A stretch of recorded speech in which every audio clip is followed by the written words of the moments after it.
We are reading Ladybug Girl and the Dress-Up Dilemma by David Saman and Jackie Davis. After the video, stay tuned for reading questions and activity ideas, and visit learnmertonbooks.com for more free learning resources. Please like, share, and subscribe to Learn Merton Books for more read-along stories.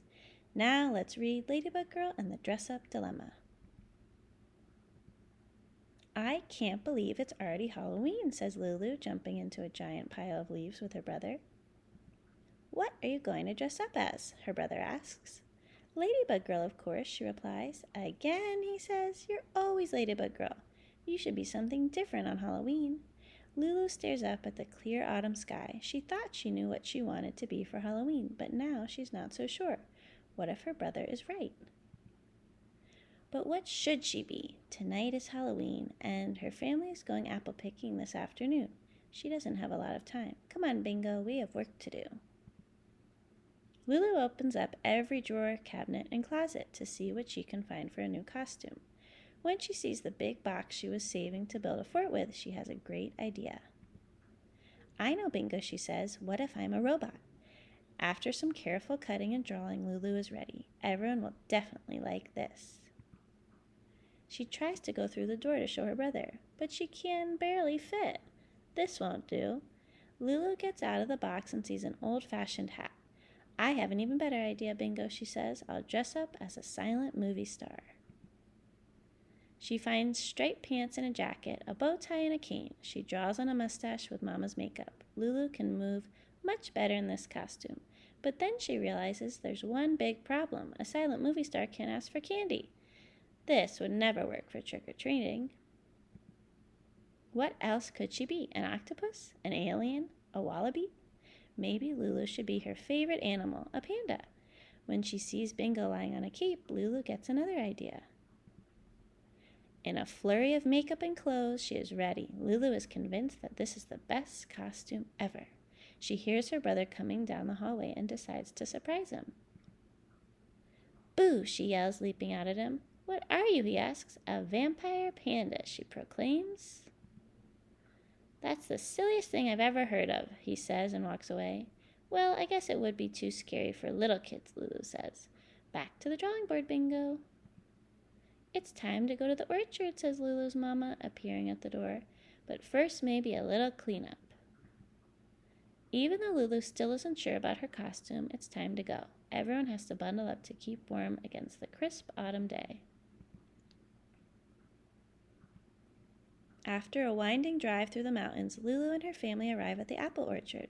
They are each given paper bags and head into the rows of bendy apple trees.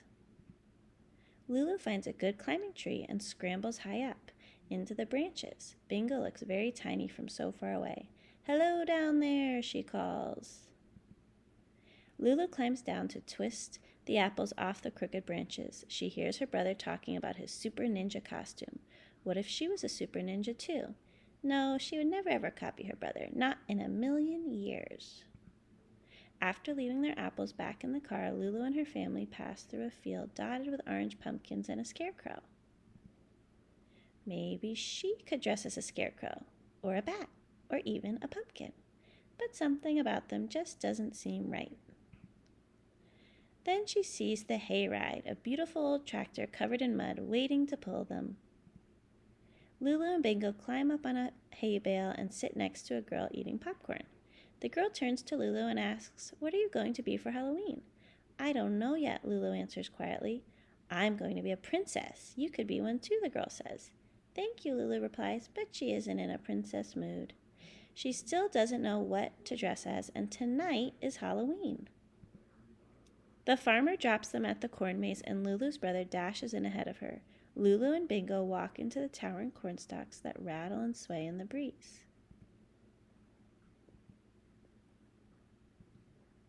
As the dried leaves and hay crunch under her feet, Lulu wonders why none of her ideas are working, not the robot or the movie star or the scarecrow or even vampire panda.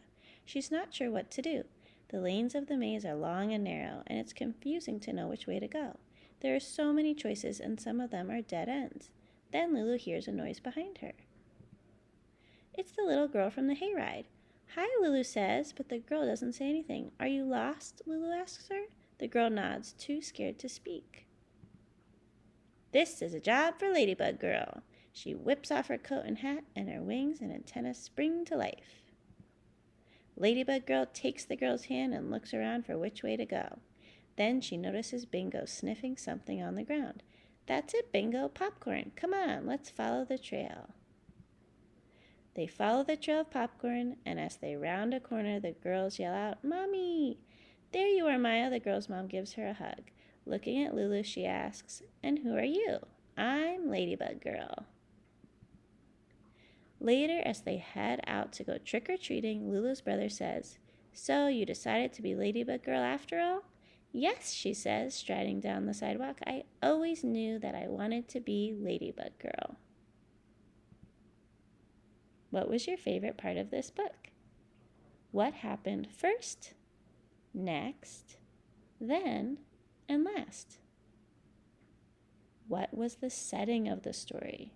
When and where does it happen? Who is in the story?